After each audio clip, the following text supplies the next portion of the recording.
She probably snuck in through the kitchen. My brother laughed to his clients. Can't afford the front door. The table erupted in polite chuckles. 3 men in expensive suits. 2 women dripping in jewelry. All of them looking at me like I was something stuck to the bottom of their designer shoes. I smiled and continued toward my usual table in the corner. The maitre d' appeared at my elbow, his face a careful mask of professionalism. "Madam, your brother doesn't know you own the restaurant?" The wine glasses stopped clinking. I placed my hand gently on his arm. "Not yet, Henri. Let's give it a moment." Growing up in the Kessler household meant understanding your place in the hierarchy early. And my place was somewhere between forgotten and inconvenient. My brother Marcus was born 3 years before me, and from the moment I entered the world, I was playing catch-up to someone who'd already won the race. He was the firstborn son, the carrier of the family name, the golden child who could do no wrong. I was Morgan. The afterthought. Age 8, the piano recital. The first memory that really crystallized my place in the family happened when I was 8 years old. I'd been taking piano lessons for 2 years, practicing every day until my fingers ached. My teacher, Mrs. Bellingham, said I had genuine talent. She'd entered me in the county youth competition. I won first place. I remember running into the house, trophy clutched to my chest, breathless with excitement. Mom was in the kitchen on the phone with Aunt Patricia. Mom, I won. First place. She held up one finger, not even looking at me. Patty, you won't believe this. Marcus scored the winning goal in his soccer game. The coach said he's never seen such natural athletic ability in a 10-year-old. I stood there for 3 full minutes, trophy getting heavy in my arms, waiting. She never asked about the recital. The trophy ended up in my closet. Marcus's soccer trophies lined the mantel in the living room. Age 14, the college fund conversation. When I was 14, I overheard a conversation that would shape the next 2 decades of my life. I was supposed to be at volleyball practice, but I'd twisted my ankle and come home early. I heard my parents in Dad's study, door slightly ajar. Marcus will need at least $200,000 for Stanford, Dad was saying. It's an investment in his future. He's going to be somebody. What about Morgan? Mom asked, though her tone suggested it was more obligation than actual concern. Dad laughed. Not cruelly, just dismissively. Like the question was absurd. Morgan will figure something out. Community college, maybe. She doesn't have Marcus's ambition. Some people are just ordinary. I stood frozen in the hallway, ankle throbbing, chest throbbing worse. Ordinary. That word became my fuel. Every late night studying, every scholarship application, every business plan I drafted in college while my roommates partied. I heard that word. Ordinary. And I was determined to prove it wrong. Age 22, the graduation dinner. Marcus graduated from Stanford Business School when I was finishing my degree at State. My parents threw him a massive party. Rented out a venue. Invited 200 guests. Had it catered by one of the best restaurants in the city. I graduated summa cum laude 2 weeks later. With a double major in finance and hospitality management. Full scholarship the entire way because I'd gotten exactly $0 from that college fund. My celebration? Dinner at Applebee's with 3 friends. Mom couldn't make it. She was helping Marcus apartment hunt in Manhattan for his new investment banking job. Dad stopped by for 20 minutes, checked his watch twice and said, "Hospitality management? So you want to be a hotel maid?" I didn't correct him. I didn't explain that I'd already secured a position with a commercial real estate development firm. I didn't mention that my senior thesis on urban restaurant properties had caught the attention of 3 different investors. I just smiled and said, something like that. The next decade. What my family didn't know, what I deliberately kept from them, was that I had a plan. A very specific, very detailed plan. I started at the bottom of Whitmore Development Group.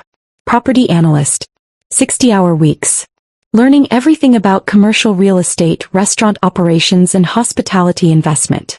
By 25 I was a project manager. By 27 I'd identified a gap in the market.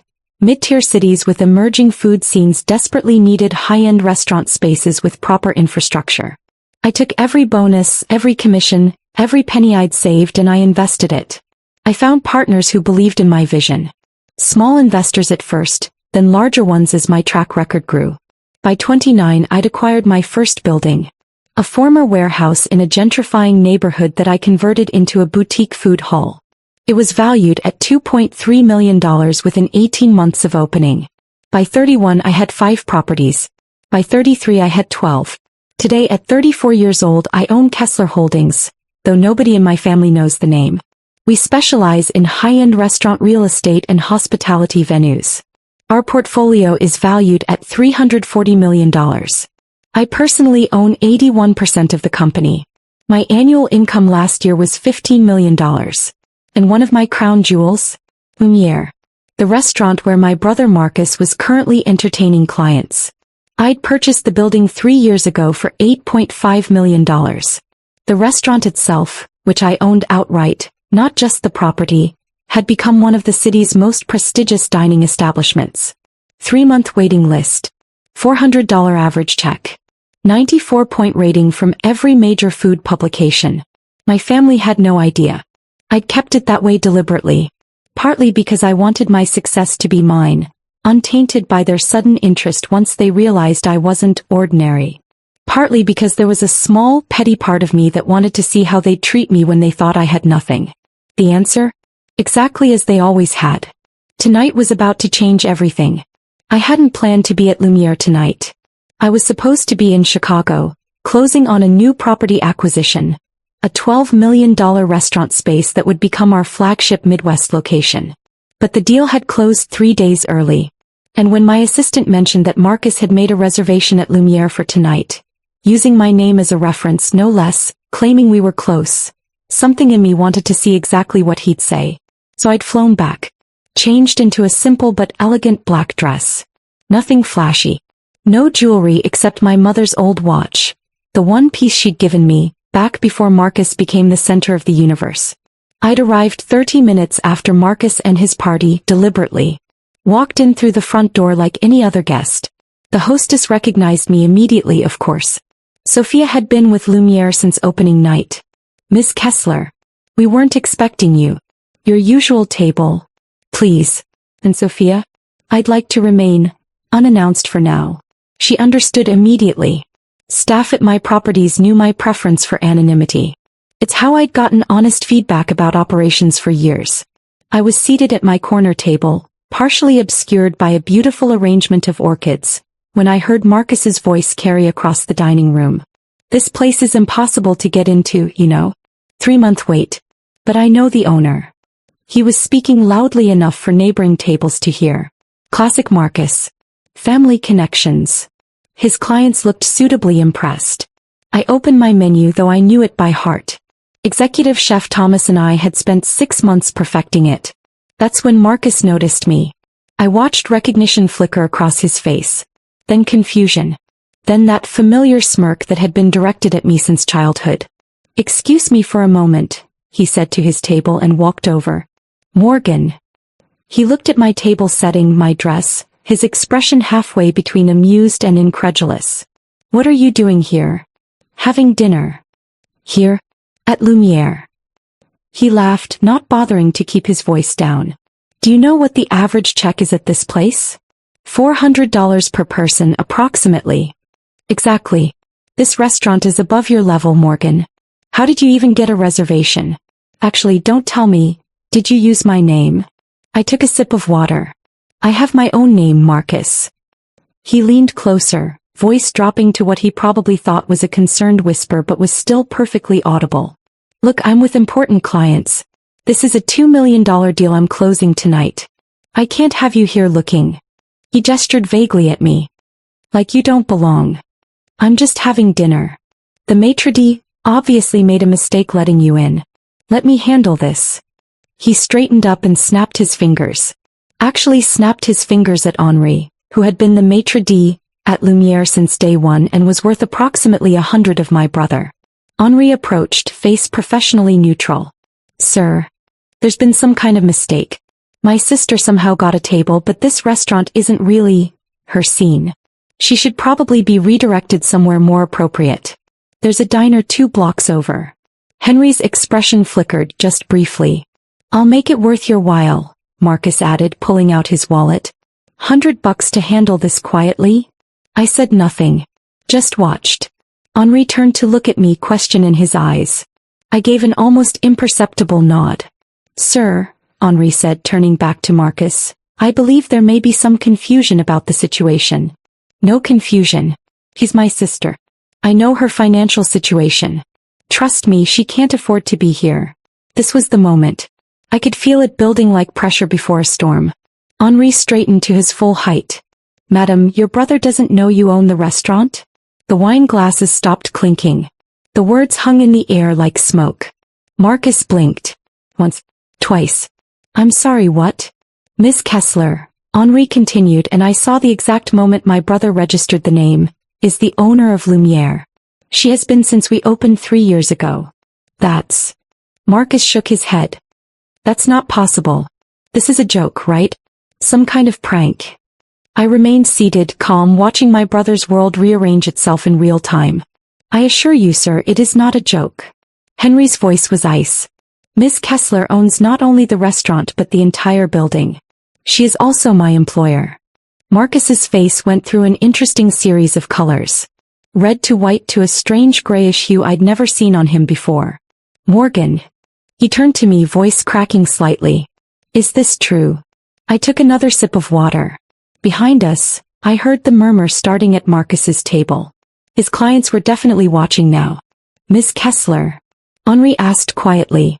Shall I explain further?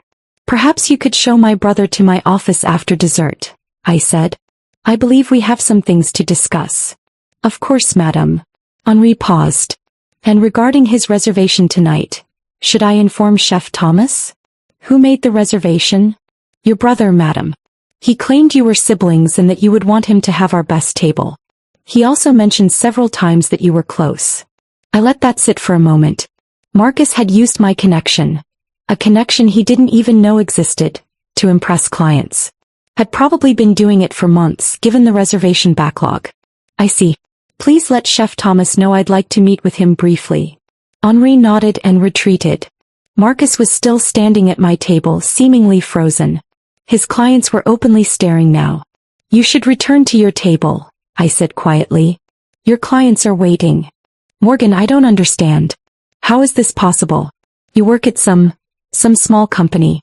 You can barely afford your apartment. You've never asked what I do, Marcus. Not once in 15 years. But, $400 average check. 3-month wait list. This place is worth. The restaurant is valued at $8.5 million. The building with the other commercial spaces is worth $12 million. I kept my voice low, calm. I purchased it 3 years ago. His jaw actually dropped. I'd heard that phrase before but never seen it happen in real life. And this is just one property, I continued. I own 12 buildings in total. My company, Kessler Holdings, has a portfolio valued at $340 million. The color drained from his face. Complete, total drain, like watching water flow out of a sink. That's not, you're making this up. Henri, I called softly. The maitre d' reappeared instantly. Could you please bring my brother a copy of tonight's receipts? The ones that show where the payments deposit. Of course, madam. While we waited, I watched Marcus struggle. His hands were shaking slightly. His expensive suit, probably a $3,000 custom job, knowing Marcus, suddenly looked cheap. Not because of the suit itself but because of the way he was wearing it. Deflated. Here you are, sir. Henri returned with a tablet showing the night's transactions. At the bottom, clear as day, deposits routing to Kessler Holdings LLC. Marcus stared at the screen. His hand came up to his mouth. I need to. He gestured vaguely toward his table. My clients. Of course. He walked back to his table like a man in a dream. I watched him sit down heavily. Watched him try to compose his face into something professional. Watched him fail. 10 minutes later, Chef Thomas appeared at my table. Miss Kessler. Henri mentioned you wanted to see me? Thomas. How are reservations looking for next month? Fully booked as usual. Though. He glanced toward Marcus's table. We did accommodate a last-minute large party request tonight. A Mr. Kessler claimed family connection. My brother. Thomas's eyes widened slightly. I see. He's been using the family name to secure reservations? According to Sophia, this is his 4th time in 2 months. Always with clients. Always claiming close relationship with the owner. I nodded slowly. What's his usual bill? Tonight will be approximately $2,800 with the wine selections he's made. Similar on previous visits. And he's tipped well? Thomas hesitated. He's tipped adequately. Which meant barely. Classic Marcus. Thank you, Thomas. The carbonara tonight was exceptional, by the way. Thank you, Ms. Kessler. He paused. Should we adjust anything for his party? No. Let them finish their meal in peace. But Thomas? After tonight, his name comes off the reservation priority list. Understood. As Thomas left, I saw Marcus's phone buzz on his table. Saw him look at it, frown, then look at me with growing horror. Because I just texted him. From the phone he didn't know I had. The building your investment firm is headquartered in? That's mine too. We should talk about your lease terms. His fork dropped onto his plate with a clatter that echoed across the dining room. The full revelation came exactly as dessert was being served to Marcus's table.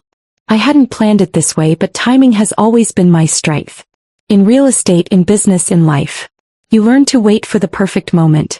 The moment came in the form of my business partner, Daniel Chin, walking through Lumiere's front door. Daniel is the public face of Kessler Holdings for situations where I prefer anonymity.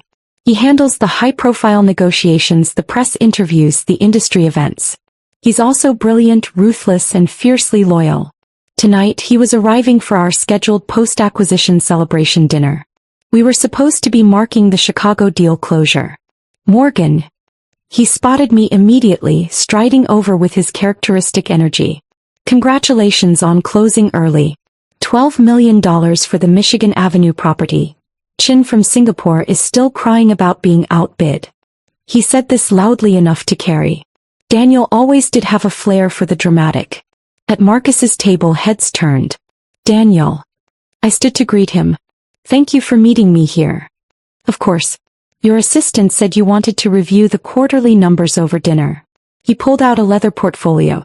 Total portfolio value is now at $347 million, by the way. The new acquisition pushed us over. I heard a sharp intake of breath from Marcus's direction. Oh. Daniel paused, following my gaze to my brother's table. Am I interrupting something? My brother is here. With clients. Daniel's expression shifted to understanding. He knew the family history. He was one of the few people who did. Shall I? Just be yourself, Daniel. He grinned. My pleasure.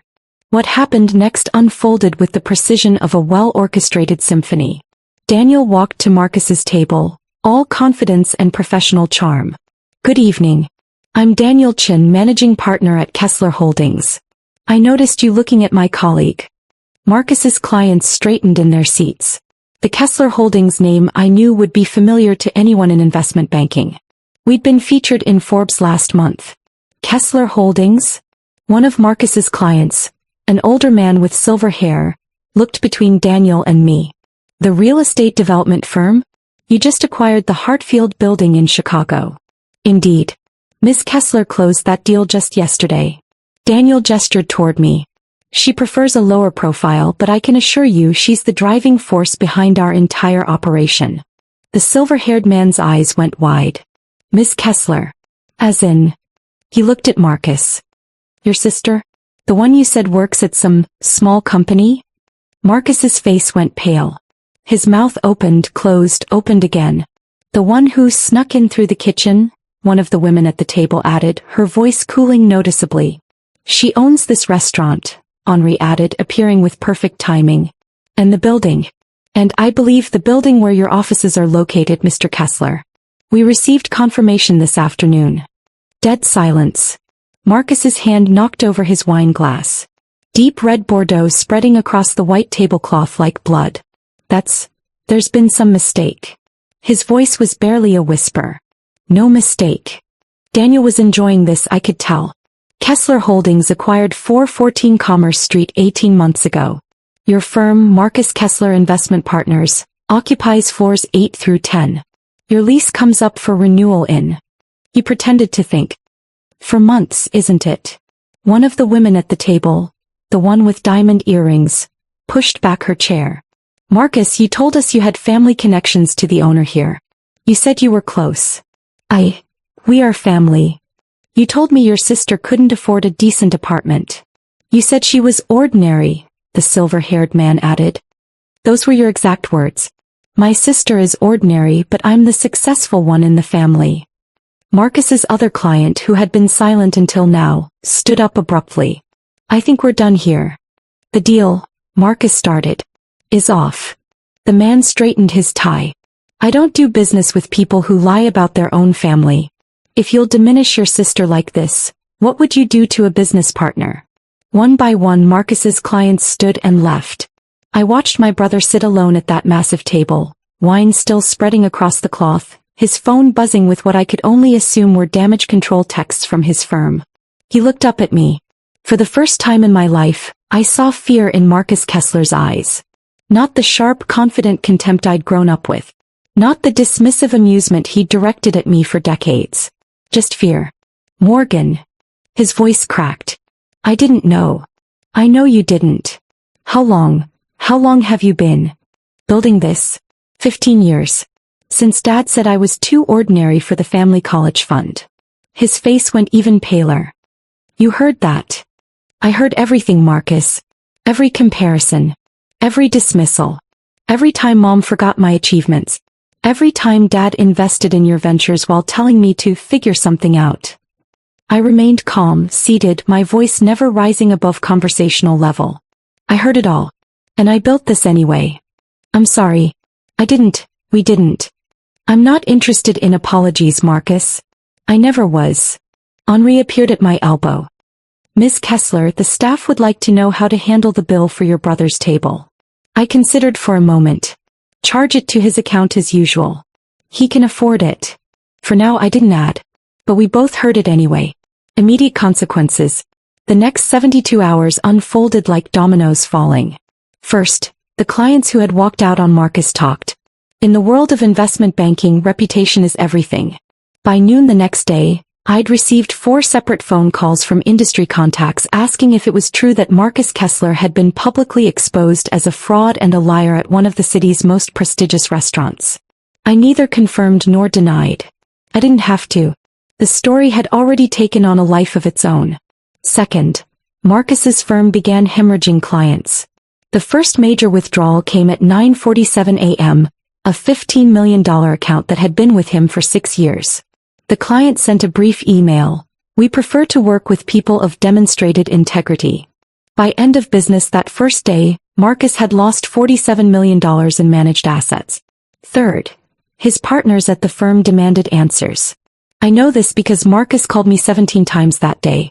I didn't answer. On the 18th call he left a voicemail that I saved. Morgan, please. You have to help me. My partners are asking questions. They're talking about buying me out. The building, you own the building.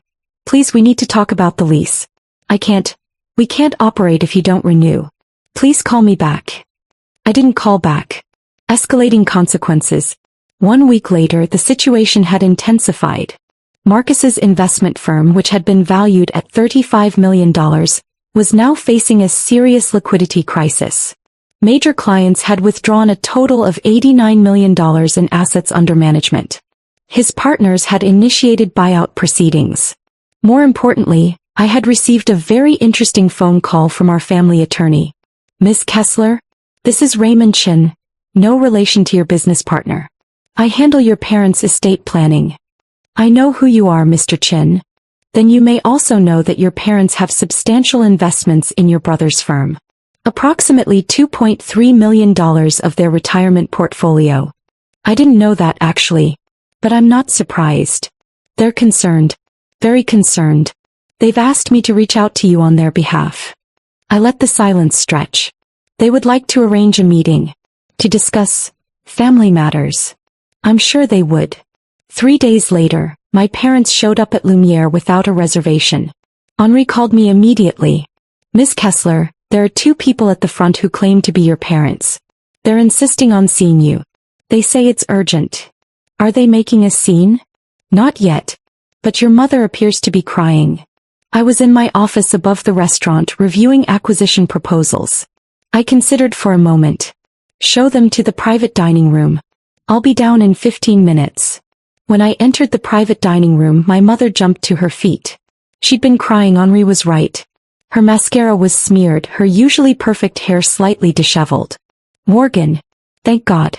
We've been trying to reach you for days. I've been busy. My father remained seated.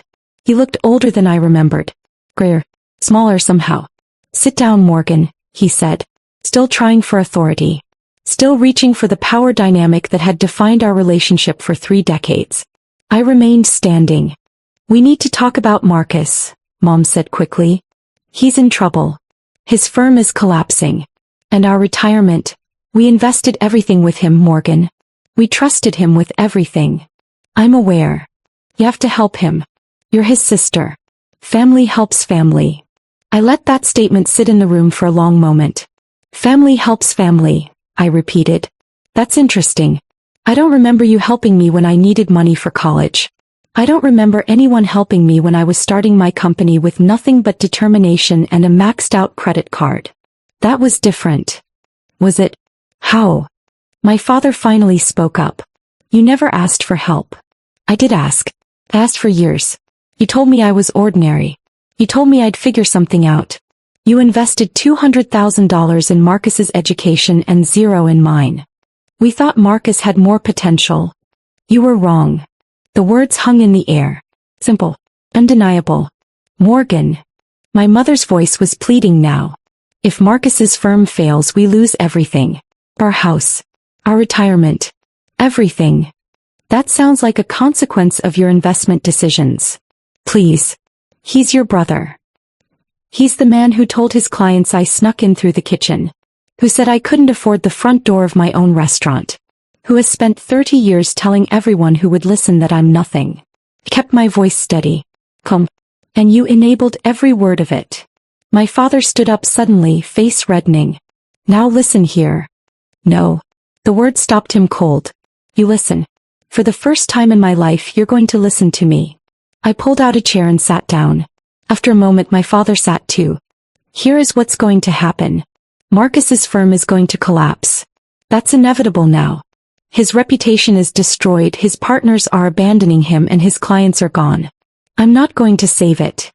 My mother started to interrupt. I'm not finished. She fell silent. The building his firm operates out of? I own it. His lease expires in 4 months. I will not be renewing it. Morgan. However. I paused. Let them hope just for a moment. I am not interested in destroying Marcus. I'm not interested in revenge. I am interested in consequences. I pulled out a folder and slid it across the table. This is a settlement offer. Marcus can pay out his partners and wind down his firm in an orderly fashion. I will purchase his remaining client accounts at fair market value, approximately $8 million. The money will go directly to you, to protect your retirement investment. My parents stared at the folder like it might bite them. In exchange, Marcus will issue a public statement acknowledging his behavior toward me was inappropriate. He will not contest the building lease termination. And he will stay away from my businesses permanently. That's very generous, my father said slowly. It's fair. Which is more than I ever received from this family. Final consequences. Marcus signed the settlement agreement 3 days later. His public statement, drafted by my legal team, acknowledged historical family dynamics that were harmful and inappropriate. It was vague enough to protect him from complete professional ruin, but specific enough that anyone who knew the situation understood what it meant. His firm dissolved. His partners took their shares and scattered to other opportunities. His professional reputation, while damaged, would eventually recover. He was talented enough for that, I knew. Just not talented enough to succeed without the foundation of honesty I'd never given him reason to doubt. My parents kept their retirement funds. They would not lose their house. They would not face financial ruin in their 70s. But things between us would never be the same. The last time I saw Marcus was 2 months after the settlement. He came to Lumiere. Properly this time, called ahead, asked for an appointment, waited until I had availability. Not demanding. Not entitled. Just asking. I agreed to meet him in the private dining room. He looked different. Thinner. Older. The cocky confidence that had defined him since childhood was gone, replaced by something I couldn't quite identify. Humility maybe, or just exhaustion. "Thank you for seeing me," he said as he sat down. "You asked nicely." "Morgan, He stopped. Started again. "I've been thinking. About everything. About how I treated you. How we all treated you. And I was wrong. Not just about the money or the success, though obviously I was wrong about that too. I was wrong about who you are. Who you've always been. I waited. When we were kids I thought the attention I got meant I was special. That I deserved it. That you getting less attention meant you deserved less." He shook his head. "That's not how it works, is it?" "No. It isn't. I spent 30 years thinking I was the successful one. The golden child. And the whole time you were building something real. Something lasting. Something I could never have imagined. I had good motivation." He winced. "I know. I gave you plenty of it." We sat in silence for a moment. Chef Thomas's team worked quietly in the kitchen beyond the wall. The restaurant wouldn't open for another 2 hours.